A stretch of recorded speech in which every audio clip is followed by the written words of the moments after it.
ұстай тұрайын ба?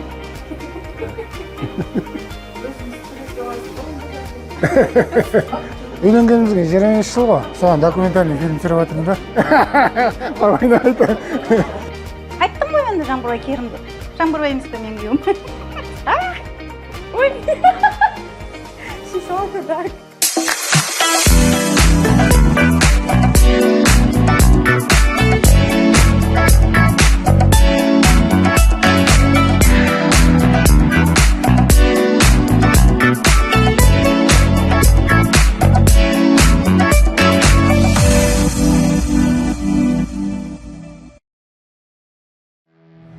Баршаңызға сәлем. Менің аты жөнім Жаңбырбай Тажыбаев. Осы қысым көтеру жүйесінің өндіріс бөлімінің басшысымын. Өздеріңіз көріп тұрғандай менің артымдағы 4 компрессорный модуль. Әр компрессордың өзінің моторы бар. Мотордың қуаттылығы 43 мегаваттық. Егер оны ат күшіне аударатын болсақ, бір мотордың күші 58 мың аттың күшімен тең-бе-тең. Ішіндегі қазір қосу, реттеу жұмыстары жалғасып жатыр. Қазір қандай жұмыстар болып жатқанын сіздермен таныстырып өтейін. Кеттік.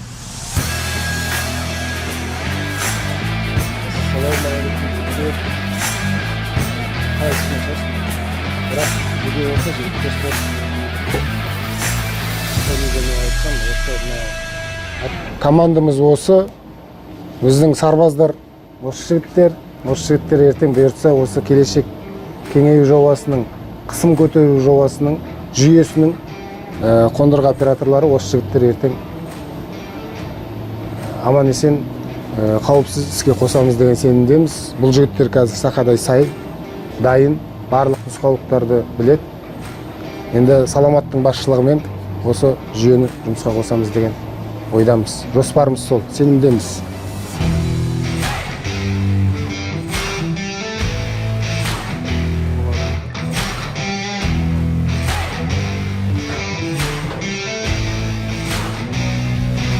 Бұл жерде қазір біздерде мына қысым көтеру жүйесінің бірінші желісіндегі компрессор.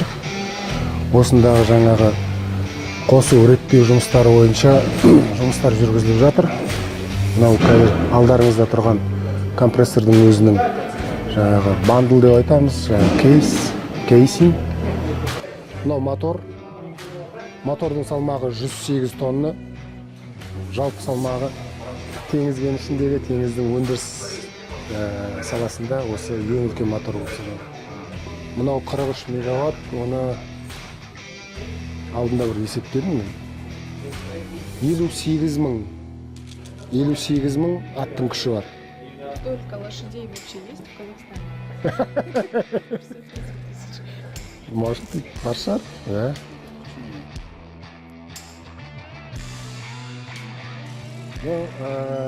Қалыпты тоқ беруге арналған жаңа құрылғылар. Бұл құрылғылар осы жалпы теңіз кеніш өндірісінде ең бірінші қолданылып жатқан үлкен ауқымдағы жаңа жабдық. Сол осы ASD Adjusted Speed Driver арқылы біздер компрессордың оборотын күшейте аламыз, көбейте аламыз, азайта аламыз. Сол қадаммен біздер компрессорларымызды жүктей аламыз және оны күшін азайта аламыз. Сол мақсатта қойылған жаңа технологиялық құрылғы. Бұны енді амандық болса алда қауіпсіз қосамыз деген жоспарымыз бар.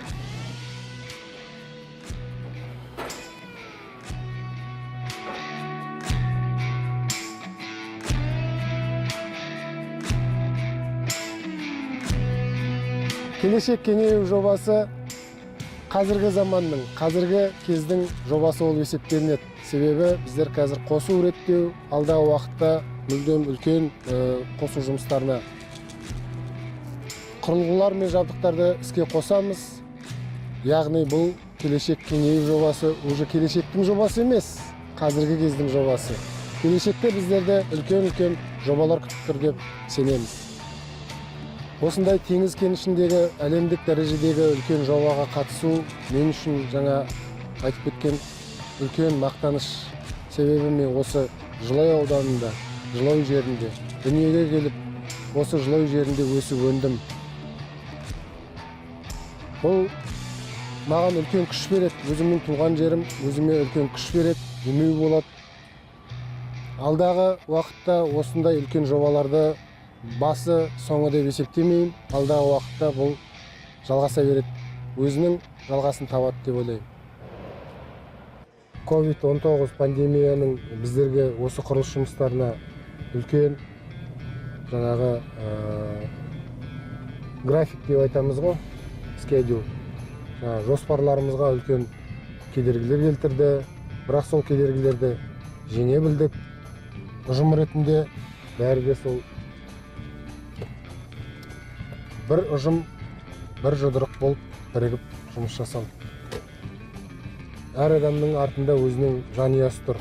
Мысалы, сол жанұясымен мысалы байланыстарын, күнделікті қарым-қатынастарын үзбеуге тырысып, үлкен басшылық жағынан қолдау көрсетті. Әр адамның еңбек жолы әртүрлі, әр адамның өмір жолы әртүрлі.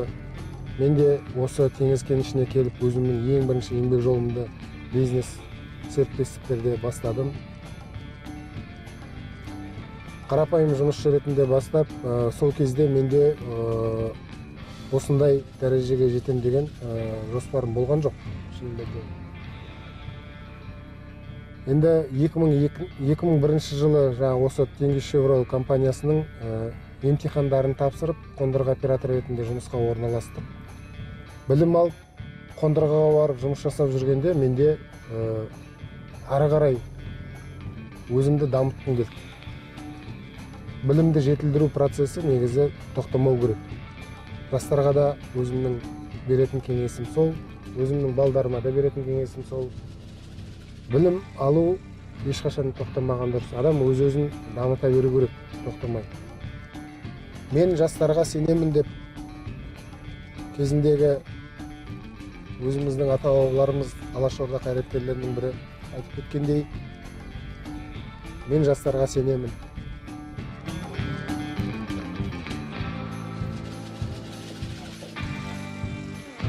Теңізшевройл компаниясының осы эксплуатация деп айтамыз ғой, орысша айтқанда, пайдалану бөлімінің басшылығына үлкен рахметімді айтқым келеді. Себебі сол жігіттер менің еңбегімді бағалап, орысша айтқанда селекция дейміз ғой, селекциядан өткізіп, сол селекциядан жаңағыдай өтіп, осы шетелдік тағайындау алдым. Уақытша шетелдік тағайындау алып, Хьюстон қаласында қасында Шугарланд дейтін жер бар, сол жерде Флур Дэниел дейтін компанияның үлкен жобалау кеңсесі бар. Сол кеңседе 2 жылдың үстінде жұмыс жасадым, 2020 жылы Теңізшевройл компаниясында. Трансформация деп айтады, трансформация болды. Сол трансформацияның кезінде қай жерде қандай керек тағайындаулар, лауазымдар бекітіліп, сол лауазымдардың біреуі осы қысым көтеру жобасы, жүйесі деп айтамыз. Қысым көтеру жүйесінің өндірісті пайдалану аймағының басшысы ретінде осы лауазымға тағайындалды. Қазір енді 3 жылдың жобасында осы лауазымда қызмет қылып жатырмын. Біздің қысым көтеру жүйесі ең басты назарда қазір. Мен өзім басқа орталарда, үлкен жиналыстарда, басшылықпен болған жиналыстарда, басқа осы өзіміздің әртүрлі коллектив бар ғой, енді әртүрлі топтар бар.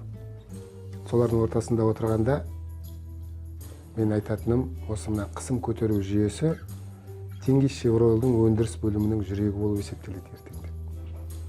Сосын осы қысым көтеру жүйесі бойынша мына 3-ші завод салынып отыр ғой қазір. Оның да құрылыс жұмыстары қазір бітті. Үлкен қадам жасалынды. Сол үлкен қадам жаңағы қазір қосу реттеу жұмыстары жалғасып жатыр сол 3-ші буын заводында. Сол 3-ші буын заводының ертең бұйыртса сәтті қосқанда осы қысым көтеру жүйесі сол 3-ші буын заводына мұнай, газ беретін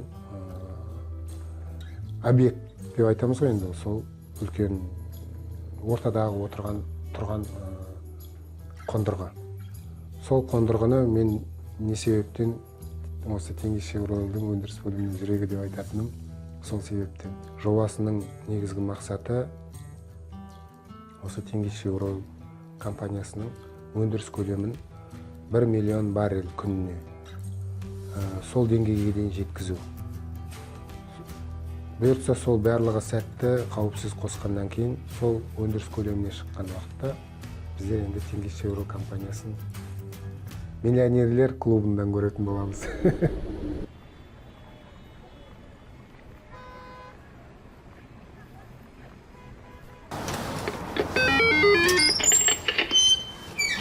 Сәлеметсіз бе?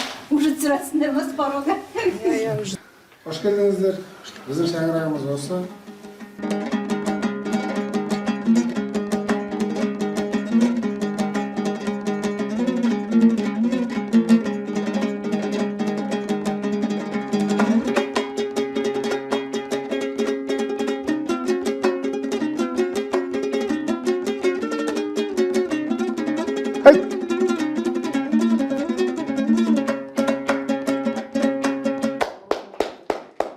Молодец. Енді бұл қызым Айша Бибі, енді атасының өнері дамған, дарыған. Енді бұның атасы Тәжібай Озған дейтін кісі, өзінің Жылой ауданына атағы шыққан музыкант, күйші болған. Мына экраннан көріп тұрғандарыңыздай, мына кісі менің әкем, Тәжібай Озған деген. Айтқали Жайымов дейтін белгілі композитор Қазақстан Республикасына. Екеуі жолдас болған. Бірге өскен, бірге музыкалық аспаптарда бірге ойнаған, екеуі де күйші. Менің әкем сол күй тартып отқан уақытында. Соның енді әкемнің бір музыкалық дарыған өзінің немересі Айша Бибінің қазір күйін тыңдап отырсыңдар. Сосын негізі Айша Биби әнші. Домбырамен жыр айтады, жырау айтады. Өзіміздің қанатымызды жаюға үлкен мүмкіндік берген әке-шешеме үлкен рахмет айтам. Менің анам Зоя Бейсенбаева. Бұл кісінің, осы кісінің өзіміздің арамыздай ініміз екеуміз Атырауда тұратын болғасын, немерелерінің ортасында осылай екі үйдің ортасында жүреді. Тілекшіміз, ортамызда отырған бәйтерегіміз. Жаңбырбай, мен 4 балам бар, соның ең үлкені. Осы бәрі Ағайылмақ пен Ақжаңбырдың арқасы. Балдарым тек бақытты болсын, осылардың бақыты үшін. Әумин. Мен әрдайымда сол қолымнан ештеңе келмейді ғой, енді қазір үлкейдім.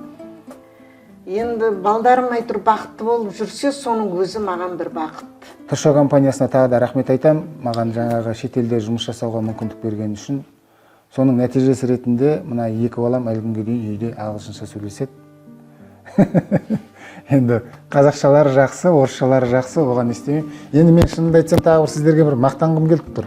Мен қыздарымның менің екі қызым өнерге жақын. Кіші қызым музыкант болса, үлкен қызым сурет салады. Соның суреттері бар, соны көрсетіп мақтанғым келіп тұр. Енді қызымның, сол ботагөз қызымның салған суреттері, мына сурет, сосын былай қарай өтейік, мына жарда тұрған сол қызымның 6-7 класстарда сыныптарда оқып жүргенде салған суреттері. Енді әр суреттің тарихына тоқталмай-ақ қояйын. Мына бір ортада тұрған суреттің тарихына тоқтала кеткім келіп тұр. Енді сол кезде ботагөз 7 класс оқып жатты. Енді бұл картинаға, бұл суретке уақыт деген ат берді өзі. Енді жоғары жағында қарап отырсаң, мынау құм сағаты. Жоғары жағында жас бала доп ойнап жүр. Сосын төменгі жағында үлкен кісі уже жаңа неде орындықта отыр. Ол енді қалай болғанда да уақыттың қалай зымырап жатқанын бізге еске салатын үлкен бір сабақ алатын картина деп айтуға болады. Мына музыкалық аспаптар менің кіші қызым Айша Бибінің құрал жабдықтары. Мына домбыра өзінің атасы, жаңа айтып кеткен атасының қара домбырасы. Мына жерінде Қазақстанның 60 жылдығына деген жазуы бар. Бұл домбыраны өзімнің әкем кезінде осы домбырада ойнады. Сол қызым енді өзіне басқа домбырасы бар, сол домбырамен өнерін көрсетті жаңа. Енді сол әкемнен қалған, әкемде жаңа сазгер болып, музыкалық аспаптарда ойнады. Мынау сол әкемнен қалған Құрманғазының күйлер жинағы. Осы Құрманғазының күйлер жинағын біздер бала кезімізде жаңа әкеміздің сазгер болған, ол кісі енді домбырада ойнады, гитарада ойнады, баянда ойнады, рояльда ойнады. Сол үлкен музыкалық бейімділігі бар, жаңағыдай қасиеті бар адам. Сол кісінің енді дарыны маған дарыған жоқ, мен енді кіші қызыма Айша бибіге дарды. Енді сол атаңның мынау жаңағы Құрманғазының күйлер жинағы қара кітабы деп сол қызыма алып келіп бергенмін. Сәлем, менің атым Нұрбек Озғанов. Қазіргі кезде Америка Құрама Штаттарында жасыл энергетика саласында Fuel Energy компаниясында тест-инженер болып жұмыс жасап жатырмын. Менің әкем Тәжібаев Жамбырбайға Америкада жұмыс жасау мүмкіндік берген Шо компаниясына алғыс айтамын. Сол мүмкіндікті пайдаланып және өз болашағым жайлы ақыл кеңес берген әкеме алғысым шексіз. Осы Америкаға келіп, жоғары мектепті бітіріп және Texas A&M университетінен chemical engineering мамандығын бітірдім. Шо компаниясының үлкен жетістіктеріне және өзі еліміздің экономикалық нығаюына өте қатты қуаныштымын. Әке шешеме, бауырларыма және қазақ халқына үлкен сәлем.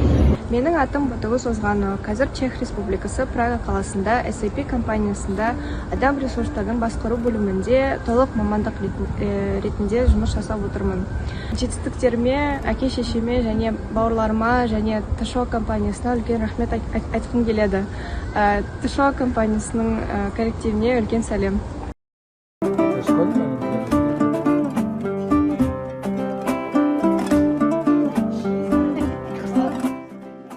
Менің ойым, осы өмірде адам екі нәрседен қателеспеу керек. Бұл жақсы мамандық таңдау және жақсы жар таңдау.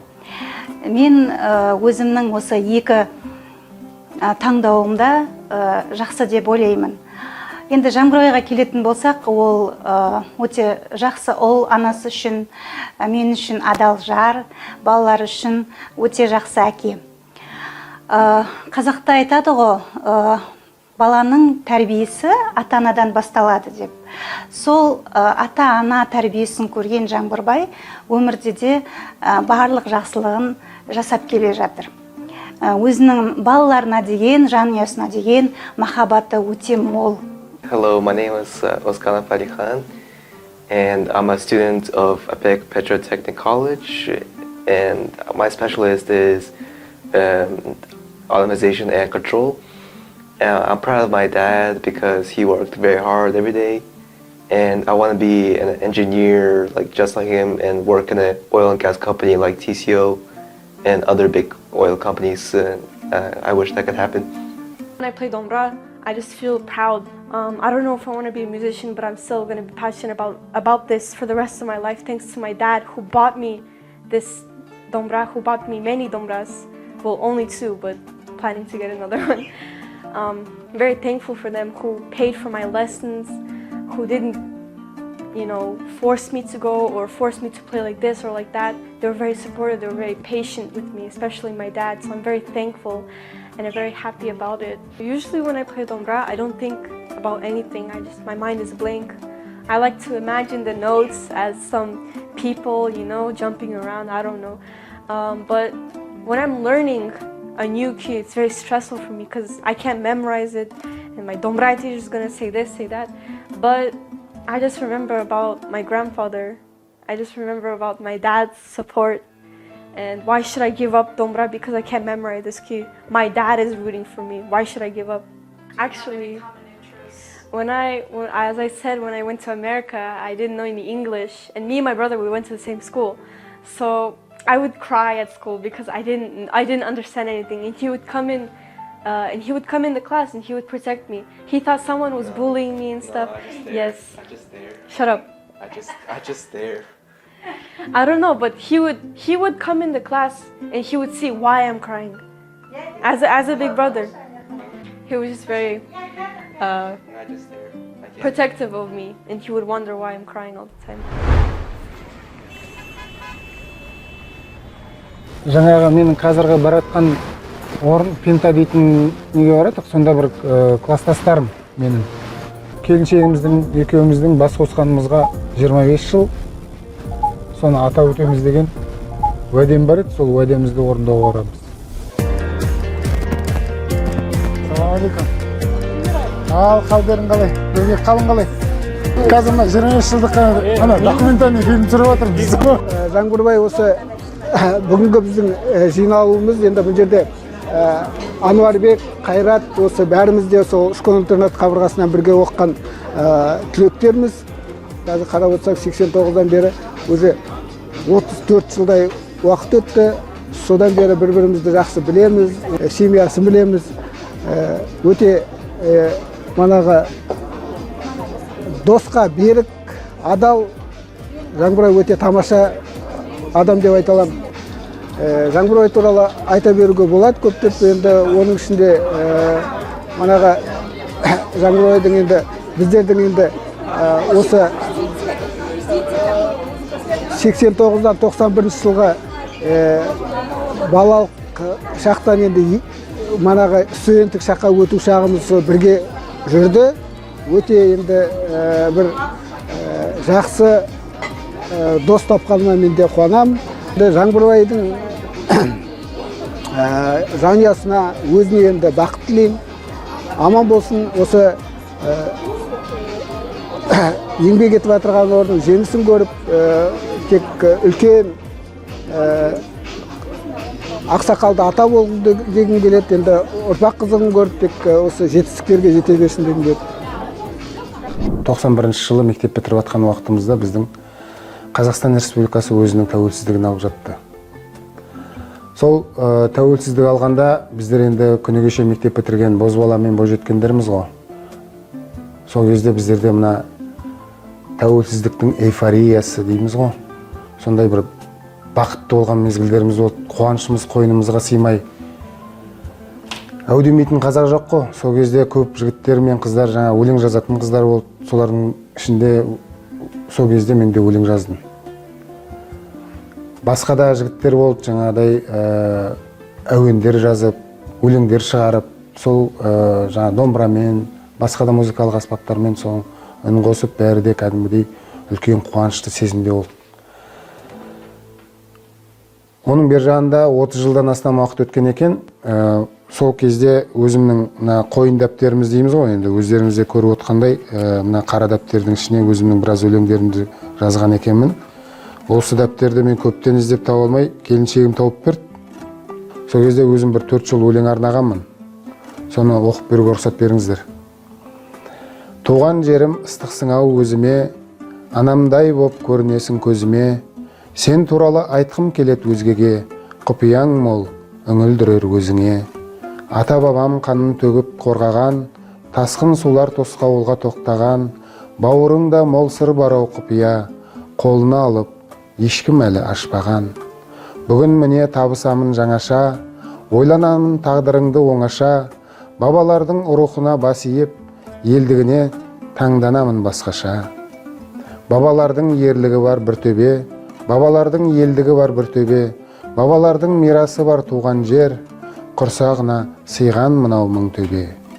Бас иейік аруақтар алдында, бас иейік қасиетті далаға, ата мекен қазағымда біреу ақ, қастерлейік қор қылмайық басқаға. Арайланып атқан екен таң бүгін, сыйлапты ғой тағдыр бізге бақ гүлін. Ертең солып қалмасыншы жауқазын, берік болсын қамданайық тап бүгін. Дүние жүзіндегі басқа да тәуелсіз елдермен тең-бетең қарым-қатынаста қазір өмір сүріп жатырмыз. Осы жетістігімізді ешкім қызғанбасын, алға қарай тек Алла тағала молынан берсін дейміз. Еліміз тыныш болсын, ұрпағымыз білімді болсын, білікті болсын, денсаулығымыз мықты болсын, бай қуатты болайық.